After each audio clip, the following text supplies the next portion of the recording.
তো হ্যালো, বিকেলে ঘুরতে বেরিয়ে পড়েছি। দেখো পুরো পুরো এইগুলো তো বাদাম বাড়ি। চলো তোমাদেরকে একটা বাদাম গাছ তুলে দেখাই কেমন বাদাম হয়েছে।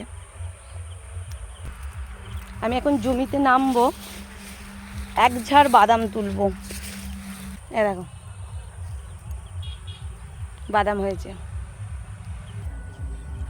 তো ওই জমিটার বাদামটা ভালো হয়নি, আবার একটা জমিতে নেমেছি আমি। ইস, এইটাতে অনেক অনেক হয়েছে। দেখো কাদা বলে বুঝতে পারছো না, আমি ধুয়ে দেখাচ্ছি। দেখো কলে,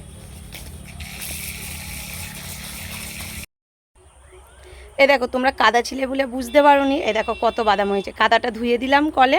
আর দেখো কত মোটা মোটা বাদাম হয়েছে। এবার ও উবড়ানোর টাইম হয়ে গেছে, মানে জমি থেকে উবড়ে নেবে টাইম হয়ে গেছে। বড় বড় বাদাম।